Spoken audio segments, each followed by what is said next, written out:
Ok, então, continuando. Então, nós estamos no versículo 8, que é o ato em si do homicídio. Quando Caim disse a seu irmão Abel, vamos ao campo, e Caim se levantou contra seu irmão Abel e o matou. Então, versículo 9, então queremos ver esse segundo diálogo de Deus com Caim. Então, Deus conversou com Caim antes e conversou com ele depois. O Senhor perguntou a Caim: onde está Abel, teu irmão? E ele respondeu: não sei. Esse aí foi bem descarado, né? Não sei. Ele podia só ter falado não sei, né? Já seria muito ruim. Agora, dizer assim, não tem nada a ver com meu irmão, eu não sou guardador do meu irmão, não sou responsável, não sou guarda do meu irmão. Deus prosseguiu: que fizeste? A voz do sangue do teu irmão está clamando a mim desde a terra. Essa pergunta, né, que fizeste, isso aqui é algo muito profundo, porque é um princípio que tem em vários lugares na Bíblia, especialmente em Números 35, é bem claro que ele fala que o sangue derramado, o sangue de homicídio, é algo que contamina a terra. E isso vai falando várias vezes depois, lá no cativeiro, quando fala sobre Manassés e outros reis que foram muito perversos, fala do sangue inocente que eles derramaram. Então, a Bíblia é muito forte nesse princípio de que o sangue de homicídio, o sangue de morte, traz consequências.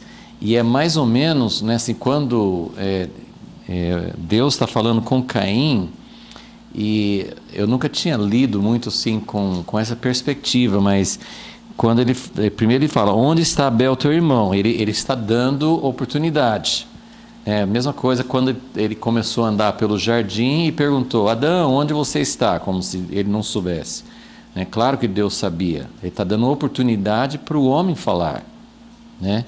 Então aqui também, Deus, assim, onde está Abel? A resposta de Caim parece que ele acha que ele pode enganar Deus. Deus não sabe o que aconteceu, então ele fala: eu não sei, eu sou responsável por ele, não sou eu que preciso saber onde ele está. Como se Deus não soubesse. E aí Deus fala: o que você fez?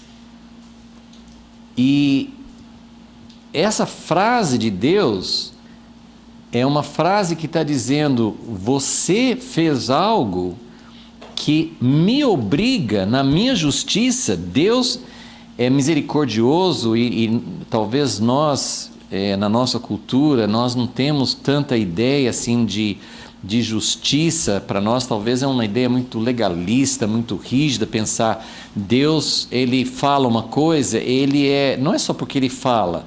Pela própria natureza de Deus, o caráter de Deus, a integridade de Deus, a justiça de Deus, Deus não pode deixar passar uma coisa assim. Então Deus está falando com Caim: o que você fez? O sangue de teu irmão clama a mim da terra. Eu preciso tomar uma providência, eu não posso deixar isso passar. É uma coisa interessante sentir assim, Deus ser obrigado a alguma coisa, né? Assim, Deus não é obrigado. Deus, né, a gente tem mais essa ideia assim de arbitrário, de quem faz as regras. Deus, se Deus quiser perdoar, ele perdoa. A gente não tem muito essa noção. Eu acho que tem menos e menos, né? Quando você lê literaturas mais antigas, assim, parece que os teólogos, as pessoas assim, dentro da cultura de 100 anos atrás, 200 anos atrás, eu acho que eles tinham muito mais noção do que nós hoje. Hoje a gente tem, parece que uma ideia assim: se Deus quer perdoar, ele perdoa, ele é Deus, ele não tem que ficar arrumando um jeito, ele não precisa se explicar, ele não precisa, Deus não é obrigado a fazer algo. Não, Deus Deus não pode mentir, Deus não pode agir contra a natureza da retidão. Isso seria ir contra a essência dele. Deus não pode fazer isso. Deus também não pode ir contra o princípio do amor. Tem muitas coisas que fazem parte da essência de quem Deus é. Mas Deus está falando com Caim. O que você fez me obriga a tomar uma atitude. Eu não posso deixar isso passar. Assim como ele não podia deixar passar o que aconteceu no Jardim do Éden. Então são coisas que a gente pensa, puxa, Deus é duro. Não, Deus ele é justo, ele é muito misericordioso, ele é cheio de amor, ele faz coisas que não precisaria fazer. Se você pensar, leia, eu não vou tomar o tempo para ler isso agora, mas Números 35, que fala sobre as leis do homicídio. Então, na lei de Israel antigo, naquela lei de Moisés, se alguém matasse propositalmente, então alguém mata um irmão, um parente, um pai, sei lá, um parente meu, não era a polícia, não tinha polícia, né? Tinha uma pessoa, o parente era chamado o vingador de sangue. Então a pessoa, alguém matou um parente meu, eu vou vingar. E isso dentro da lei de Moisés era lícito. Se você matar intencionalmente, o vingador de sangue pode matar. Agora, tinha que ter 2 ou 3 testemunhas, tinha que ser uma coisa acertada e tudo. Mas não poderia matar uma pessoa que não fosse, que matasse por engano, ou por acidente, ou alguma coisa desse tipo. Mas, então, tinha as leis de Deus, de homicídio. Quem matasse era para ser morto, era pena de morte. Então, eu falei assim, Deus não pode deixar de ser justo. Agora, tem algumas coisas que a gente não entende plenamente, porque Caim matou Abel, e Deus não decretou morte para Caim. Então, vamos continuar lendo, sim, para lembrar o que acontece mais aqui. Mas o que ele está dizendo no versículo 10 é: o sangue de teu irmão clama a mim. E hoje nós não temos, assim, imagina quanto sangue está clamando a Deus, né? É uma coisa absurda no Brasil e em muitos outros lugares. Só pensando de crimes Agora, se você colocar aborto nessa conta também, assim, né? Quantas vidas inocentes, né? Então, é muita coisa que está clamando a Deus. Agora, Deus não toma atitudes imediatas, mas todas essas contas de sangue estão clamando a Deus. Todas essas contas de sangue estão clamando a Deus. Então ele falou: a voz do sangue do teu irmão está clamando a mim desde a terra. Agora, maldito és tu. Agora vamos lembrar do capítulo 3. O único ser que foi amaldiçoado mesmo no Jardim do Éden foi a serpente. Deus não amaldiçoou a mulher e nem amaldiçoou o homem. Ele falou assim: a terra é maldita por causa de você. Isso foi no capítulo 3. Né? Agora, Caim foi um passo além. Então agora, você trouxe maldição sobre sua vida. Maldito és tu, serás afastado da terra, que abriu a boca para receber da tua mão o sangue de teu irmão.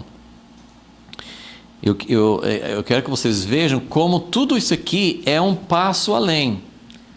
Foi além. A terra já tinha sido maldita por causa do pecado do homem. Então a terra não ia produzir com facilidade, o homem ia ter que trabalhar com suor, com dificuldade, né? Mas agora ele está dizendo, versículo 12: quando cultivares a terra, ela não te dará mais sua força. Serás fugitivo e vagarás pela terra. Então, aqui é a sentença de Deus sobre a vida de Caim. E como eu falei, eu não sei o que teria mudado se Caim tivesse admitido e reconhecido o pecado dele. Mas, pelo menos nós sabemos assim que tudo isso foi em parte pelo ato dele, mas em parte pelo fato dele ele não reconheceu o pecado dele. Então, por que Deus falou assim, onde está teu irmão? Porque ele estava dando uma oportunidade. Como você, a gente não sabe qual seria a diferença da sentença, mas Deus estava dando uma oportunidade. E como é importante, eu sinto isso todas as vezes que eu pego assim, qualquer parte da Bíblia, assim, volta para esse ponto. Onde tem pecado, precisa ter arrependimento. Sempre, sempre Deus está buscando arrependimento. Que tipo de... Assim, nós não podemos tomar esse tempo, mas quando você pensa sobre essa questão de ofertas, por que Abel teve uma oferta, aceitava Deus e Caim não? Aí você começa a olhar na Bíblia, ofertas aceitáveis a Deus. E no Velho Testamento, Isaías, Salmo 51, vários lugares fala, Deus não está querendo, o que satisfaz o coração de Deus não é nem o sangue em si. Se você oferecer um sacrifício, mas não for de coração, se você não tiver um coração quebrantado, né? Davi descobriu isso, o sacrifício aceitável a Deus é um coração quebrantado, é alguém que realmente sente pelo pecado. Então, nós temos um grande problema do pecado que toma conta, que nos atrai, que nos faz cair, mas nós temos um problema mais profundo ainda, que é a falta de arrependimento, a falta de quebrantamento. Então, o que Deus estava querendo com Caim era, o que eu fiz com meu irmão? Gente, isso aqui é família, essa aqui é a primeira família. Esse aqui é os 2 primeiros irmãos. E um mata o outro. E por que mata? Caim estava bravo porque ele achou que Deus deveria ter aceitado a oferta dele. E ele estava com inveja. E isso é uma das coisas mais profundas, como eu falei assim, isso é um tema na Bíblia, porque Deus escolhe pessoas, eu comecei essa frase, acho que eu acabei não explicando, mas Deus escolhe pessoas, Deus escolheu Abraão, Deus escolheu dos filhos de Abraão, Deus escolheu Isaac, entre os filhos de Isaac, Esaú e Jacó, Deus escolheu Jacó. Por que Deus escolhe alguém? Essa é uma pergunta que a gente não sabe responder. Na primeira parte dessa aula a gente já falou que Deus esquadrinha, que Deus olha, não é capricho, não é gostar de um e não gostar do outro, mas tem um outro elemento que é o seguinte: Deus sempre vai usar alguém para ser seu instrumento de redenção. Deus vai usar, Deus procura não só uma pessoa, Ele quer uma nação de sacerdotes. Então, a escolha de Deus, isso vai pela história toda, Israel, e vem para nós como igreja. Deus escolhe pessoas para que essas pessoas possam ser um instrumento de levar redenção às outras pessoas. Porque o objetivo de Deus é sempre todo mundo. Deus quer todo mundo, não estou falando que todo mundo vai ser salvo, mas Deus quer todos. O objetivo de Deus não é um grupo seleto. Deus não gostou de Caim, de Abel, e vou rejeitar Caim. Qual era o propósito de Deus? Aí vai ter as linhagens que nós vamos falar em outra aula. Tem a linhagem que vem, Abel não, porque ele morreu, mas aí veio outro filho no lugar de Abel. Aí vai ter uma linhagem com Sete, outra linhagem com Caim. Mas Deus rejeita uns e quer outros. Não, sempre a ideia é, por que Deus queria Noé no meio de uma geração perversa? que Deus queria? Deus queria dar chance para salvar a humanidade. Sempre a ideia de Deus é redenção. Agora, o problema, existem essas escolhas de Deus, essas escolhas de Deus causam muitos problemas para nós, de ambas as partes. Causa problemas para quem não foi escolhido e causa problemas para quem foi escolhido. Para quem é escolhido, o problema é, eu sou bom, Deus pegou, Deus me aceitou, porque eu sou melhor do que os outros. E sempre, ao longo de toda a história, tem esse sentimento de superioridade, de elite, de só nós que somos salvos, né? Os judeus tinham isso, a igreja tem isso. Sempre nós temos essa dificuldade de entender que Deus escolhe para ser um instrumento para os outros. Ele fala para Israel em Deuteronômio, capítulo 7, eu não escolhi vocês porque vocês eram melhores. Eu não escolhi vocês porque vocês eram mais fortes, mais numerosos, poderosos, nada disso. Eu escolhi vocês porque eu fiz uma aliança com Abraão, porque eu quero usar alguém para alcançar o mundo. Eu preciso achar alguém. A gente tem uma ideia de reino de Deus, que é Deus lá no topo da pirâmide, Deus aqui em cima, mandando, exigindo. O reino de Deus é soberano, tem que obedecer.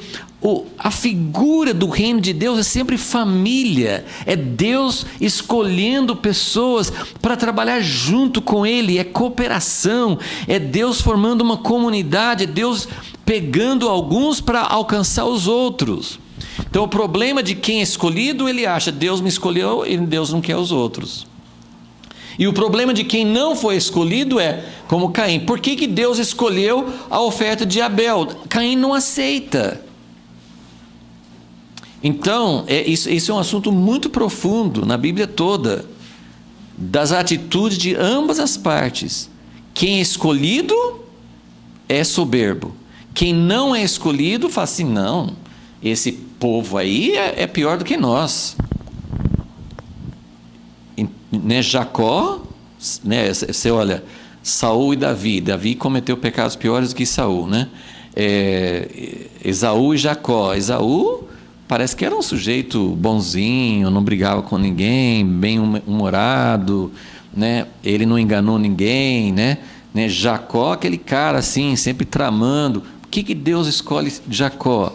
Por causa da graça dele e tudo, mas Deus queria usar Jacó e Deus teria um lugar para Esaú. Agora o problema é, por que nós, né, as pessoas que não são escolhidas, não aceitam que Deus usa o instrumento? Porque nós pensamos assim, Deus me rejeitou. Deus não rejeitou. Deus não rejeitou Ismael. Abraão falou com Deus, aceite Ismael. Deus falou assim, sim, eu aceito. Ele vai ser uma grande nação. Mas né, isso aí você vai seguindo as descendências e tal. Por que Deus fica bravo com os descendentes de Esaú? Porque eles não aceitavam a missão de Deus através de Israel. Então, eu estou falando tudo isso porque essa história de Caim e Abel está dentro disso. Caim ficou muito bravo porque Deus, nesse caso, não fica claro que Deus ia usar Abel e não ia usar Caim. Aqui o contexto é mais Deus falando, se você aprender com essa situação, você pode ser aceito, você pode fazer parte do meu plano. Nada aqui na história aqui indica que Deus não pudesse usar Caim. Porém, ele não aceitou a soberania de Deus. Então Deus não é soberano no sentido de ser carrasco, no sentido de ser um ditador. Ele é supremo, a autoridade dele é absoluta. Mas o reino de Deus, o reino que Deus mostra na Bíblia, o que Deus almeja não é um monte de anjos. Ele tem os anjos. Deus não está querendo um exército de pessoas que fazem a vontade dele assim, quase como robô. Deus tem os anjos. Por que ele criou o homem? Porque ele queria uma coisa voluntária, porque ele queria uma coisa de comunidade, porque ele queria uma coisa de família. Então o reino de Deus envolve Deus é soberano nesse sentido. Eu decido que vou escolher fulano, não na exclusão dos outros, porque essa pessoa vai ser o instrumento para fazer o plano dele funcionar e os outros vão se encaixando, cada um no seu lugar. Então, essa é a raiz desse pecado, inveja. Eu não aceito a escolha de Deus. Eu não aceito que Deus tem direito. Essa é a discussão de Paulo em Romanos 9. Nós não temos direito de questionar as escolhas de Deus. Mas quando eu entendi, isso foi aquele livro Único Rei, um livro que a gente publicou faz pouco tempo, quando ele mostrou nesse livro que a eleição de Deus, a escolha de Deus, não significa que os outros são rejeitados. Significa que Deus escolheu Jacó como um instrumento para redimir o mundo. O objetivo de Deus é sempre a redenção do mundo. Ele falou com Abraão: em ti serão abençoadas todas as famílias da terra. Deus sempre está mirando a terra, a humanidade, todos os povos. Isso é muito repetido, mas os judeus perderam muito isso. E a igreja também. Então, isso tem muitas e muitas implicações, né? Mas o que Caim fez foi não aceitar a escolha de Deus. Então deu para entender? Quem é escolhido fica soberbo. E Deus tem muita ira contra a soberba. E quem não é escolhido, que poderia ou aprender, como Caim, eu fiz alguma coisa errada, ou Deus não ficou contente, eu vou descobrir, ou Deus escolheu para mim um papel. Imagina dentro da família, Caim é o irmão mais velho, Abel é o irmão mais novo, Deus aceitou a oferta do mais novo e não aceitou a minha oferta. Caim ficou muito mordido, ele ficou muito bravo. Então, esse tipo de humildade, de quebrantamento, isso é essencial. Nós temos que aceitar as escolhas de Deus. As escolhas de Deus não significa que está rejeitando os outros. Ele escolhe um para uma função e escolhe outro para outra função. São funções que Deus dá. Ok, então, agora, então tem a sentença no versículo 12. A terra não vai mais dar força para Caim, ele vai ser fugitivo e vai vagar pela terra. Agora Caim, que não teve coragem de falar onde Abel estava, não teve coragem de assumir o erro dele, ele tem coragem de protestar a sentença de Deus. Ele fala assim: Deus, essa sentença é muito pesada. Caim disse ao Senhor, versículo 13: a minha punição é maior do que a que posso suportar. Deus, o Senhor não sabe o que o Senhor está colocando nos meus ombros, eu não sou capaz de suportar, né? Hoje me expulsas da face da terra, também me esconderei da tua presença, serei fugitivo e vagarei pela terra, e quem me encontrar me matará. Essa frase é difícil de entender. Quem são essas pessoas que vão encontrar? Eu quando era criança, eu lembro que assim, as pessoas sempre falam assim, meu pai falava, as pessoas que não querem questionar a Bíblia, que falam que, né, tem erros na Bíblia, a primeira coisa que eles perguntam é com quem que Caim casou, né? Eu aprendi sempre assim, né, que a grande pergunta que era, eu acho, com quem Caim casou, eu não acho difícil, ele casou com uma irmã dele, né? Agora, quando Deus colocou essa sentença sobre Caim, e Caim falou assim, agora quem me encontrar, parece que ele vai encontrar um monte de gente, né?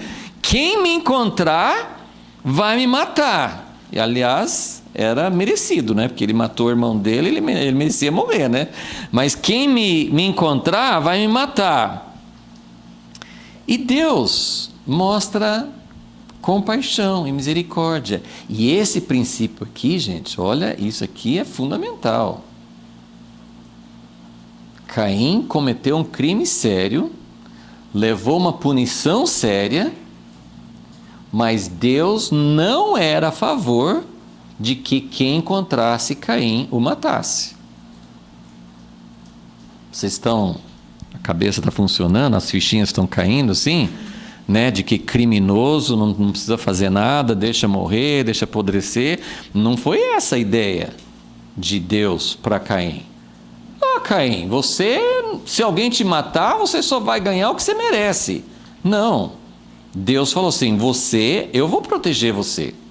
Vou colocar uma marca, que também a gente não sabe o que é essa marca. Alguém fala que é a primeira tatuagem, né? Deus colocou uma marca sobre Caim.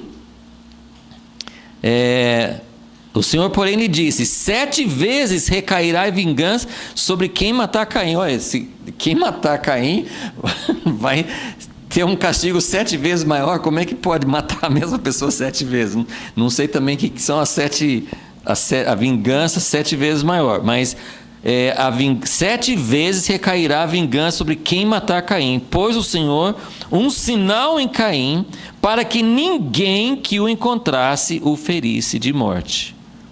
Então Caim saiu da presença do Senhor e foi habitar na terra de Nod, ao oriente do Éden. Bom, nós vamos até aqui hoje, né, até essa parte da história, né, no mês que vem nós vamos voltar aí. Só tem mais algumas coisas que eu queria comentar. Uma é que tem também assim, tipo de um paradoxo aqui, né, porque Caim vai ser um fugitivo, ele vai vagar, ele não vai... Lembra que Caim lavrava a terra.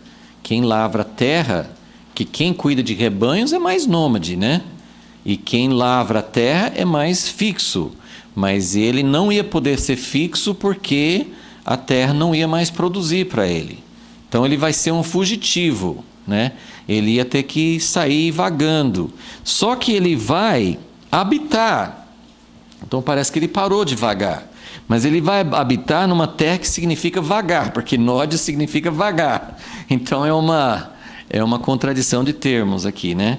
E depois o filho dele, no versículo 17, né? O próprio Caim, depois que ele tem um filho, ele edifica uma cidade. Então, tem muitas coisas nas entrelinhas que a gente não entende tanto, mas nós vamos falar um pouquinho mais sobre essa questão que vai falar sobre a linhagem de Caim.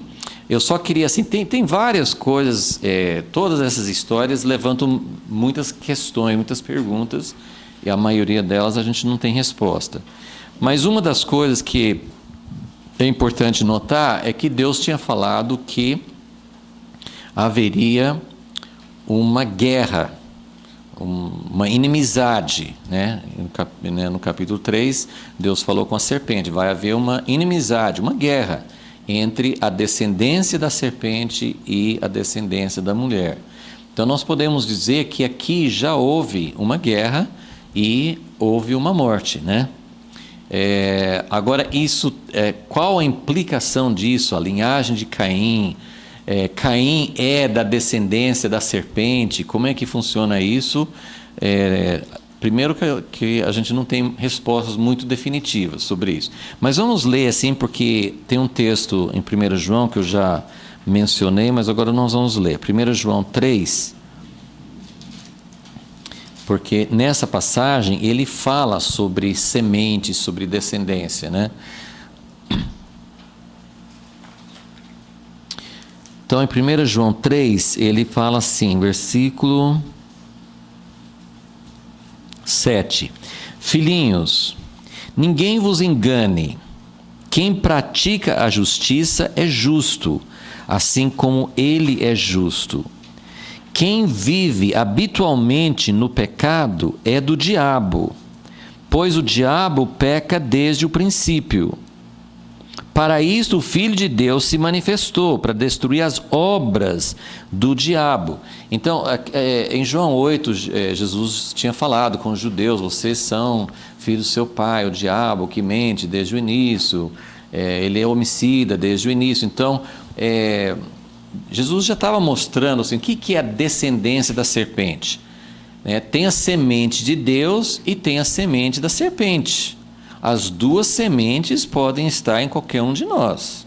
E estão, né? Isso aí, nós temos essa mistura, nós temos isso no mundo, nós temos isso na igreja, nós temos isso dentro do nosso coração.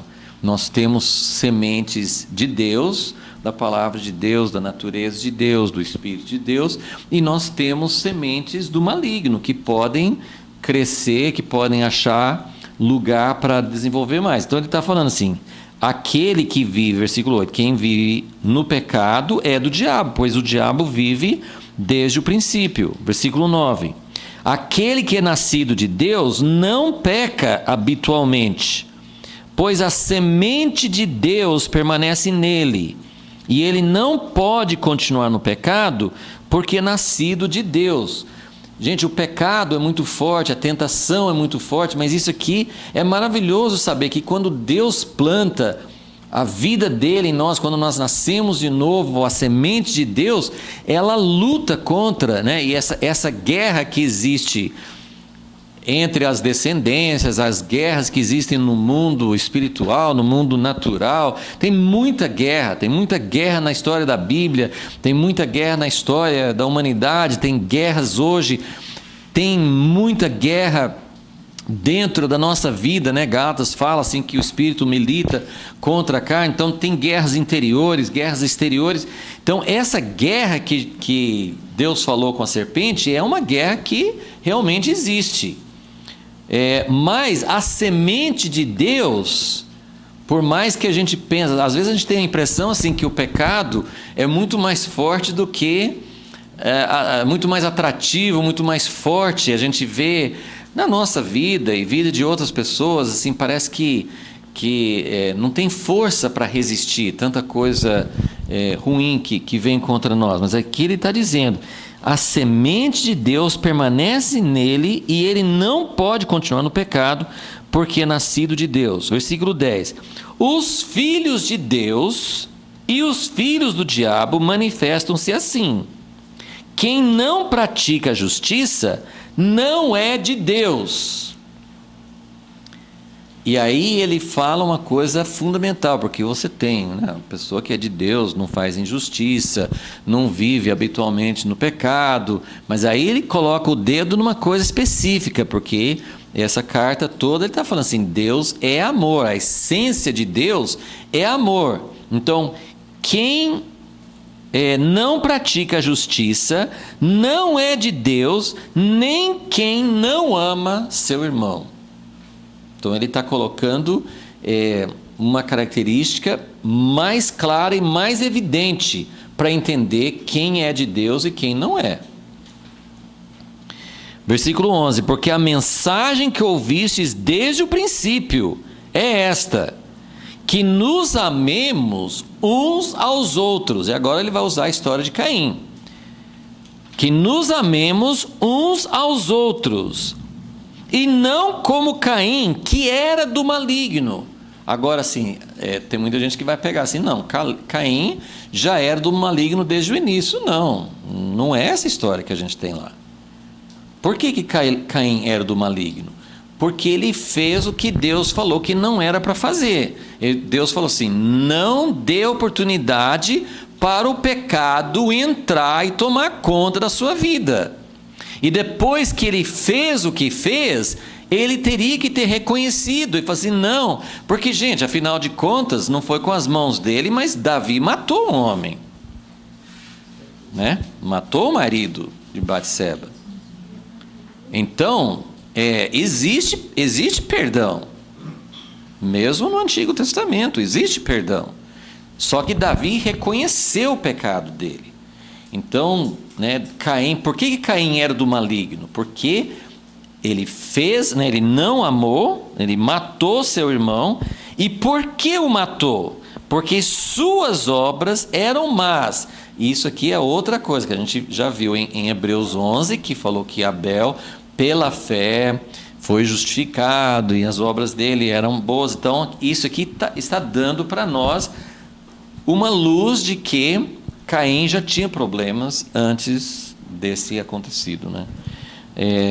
não se chega ao ponto, sim, de homicídio, de adultério, de outras coisas ruins de uma vez, né? Normalmente são passos que vão gerando.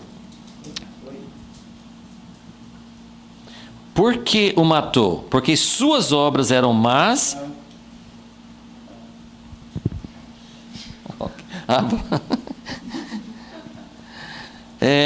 Porque suas obras eram más e as de seu irmão eram justas. Eu achei que alguém estava fazendo uma pergunta. Suas obras eram más e as de seu irmão eram justas. Bom, quem não ama permanece na morte. Então, olha só como essa história é fundamental, né? Dentro de uma família, por que Caim odiou o irmão dele? Dentro dessa questão de escolha. Vocês estão percebendo que isso aí é uma coisa muito, muito profunda. Um outro texto sobre essa questão da semente, vamos para Tiago, que é aqui pertinho. Tiago, capítulo 1.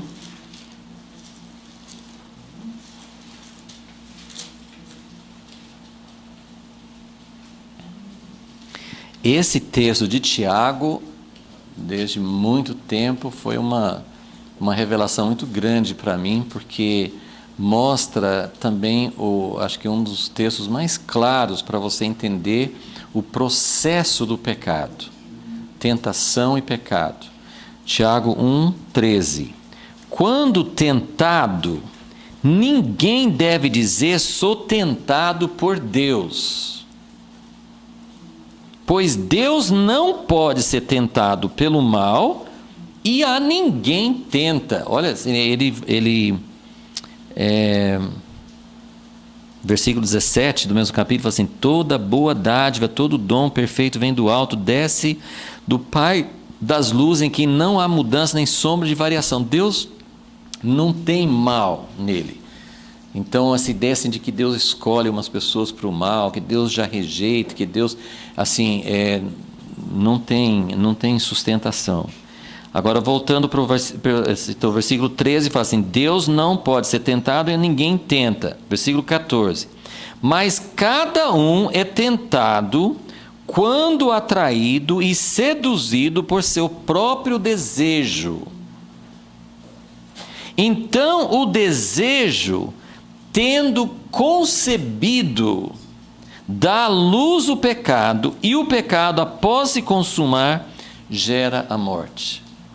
Então, o processo aqui é muito claro, assim, de que entra um desejo, isso é egoísmo, isso é orgulho, isso é inveja, isso é alguma coisa que entra, essa é a semente do maligno. E você percebe como Satanás, ele usou essas táticas, né? Ele jogou dúvida, jogou desconfiança na cabeça da mulher, e ele...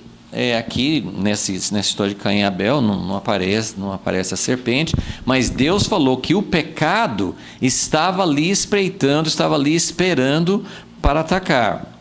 Então, mas o que é que, aonde que tem que ser o nosso cuidado? Nós não conseguimos vencer o pecado sozinhos, mas como eu falei, assim, tem decisões nossas. E quando é que a gente tem alguma chance de decidir? Não depois que você já deu lugar para o desejo, que já concebeu, que já gerou algo que você não consegue suportar mais. Por isso que assim, o pecado sempre começa pequeno. Então, essas sementes que são lançadas e que a gente tem escolha, se nós vamos dar lugar ou não. E aí você pode aplicar isso para cada tipo de pecado, né? Mas é um desejo que você alimenta, que depois vai crescendo. Chega um ponto, a Patrola de Deus, mais uma vez, é um livro que fala muito claro sobre isso, que existe um ponto em que ninguém aguenta. Se você der lugar, se você permitir que aquilo entre e comece a crescer e gerar, ele fala assim sobre o desejo, Cada um é tentado quando atraído pelo seu próprio desejo. O desejo, tendo concebido, dá à luz o pecado. E o pecado, após se consumar, porque tem um desejo, enquanto é desejo ainda não é pecado, só que você vai alimentando e permitindo o desejo, ele vai ter uma gestação, ele vai conceber e ele vai chegar ao ponto em que você não controla mais. Então, essa é a história desse pecado como chegou. Então, bom, no seu esboço, só para não ficar nenhum aspecto, acho que nós cobrimos tudo. Existe, nós vamos falar mais sobre essa guerra. Tem a guerra interna, mas tem uma guerra entre os descendentes, os filhos, a descendência maligna, que não significa que tem uma parte da humanidade que Deus rejeitou desde o início, que já são rejeitados desde o início, mas esse processo de escolha, esse processo de nos posicionar, esse processo de deixar o pecado tomar conta e de se alinhar ao lado de Satanás, pode levar e leva realmente pessoas a tomar o lado da guerra contra a vontade de Deus. Então, essa guerra existe. E isso é um fator super importante na Bíblia, então, essa e outra coisa, assim, só frisando mais uma vez, Deus, lá em Números 35, esse mesmo capítulo que eu estava citando, tem a cidade de refúgio, que é a mesma ideia daqui, que apesar que Caim, naquela lei lá de Números 35, ele não seria candidato para a cidade de refúgio, porque ele matou intencionalmente. Mas Deus protege, Deus quer que haja proteção para as pessoas, para que não haja injustiça contra pessoas que cometem pecados, delitos e crimes. Então, eu acho que esse princípio que nós temos aqui na história de Caim é muito importante. As dificuldades no texto são essas aí, Quem eram essas outras pessoas que podiam matar Caim? Eu não tenho resposta para isso, tá? Não estou falando assim, venha na próxima aula que eu te conto. Assim, existem hipóteses sobre isso, mas a gente pode até falar um pouco mais sobre possíveis explicações.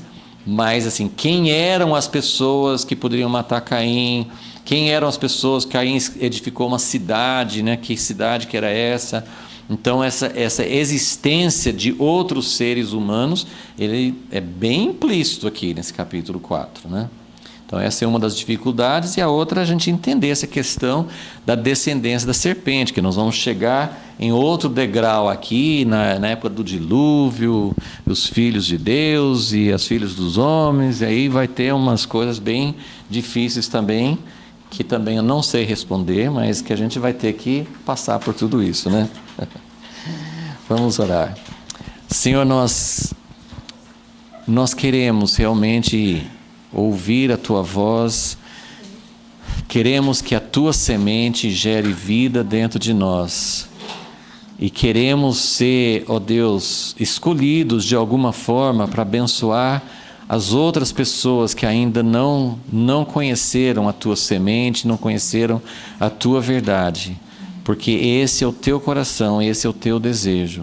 Nós queremos aprender, Senhor, a aceitar as Tuas escolhas e, ó Deus, se o Senhor nos deu alguma função, algum chamamento que é totalmente pela graça e totalmente pela Tua escolha, que o Senhor nos ensine, ó Deus, a ter a atitude certa, para que nós possamos realmente viver de acordo com a Tua vontade. Também oramos, ó Deus, para que nós possamos aprender a oferecer a Ti ofertas aceitáveis.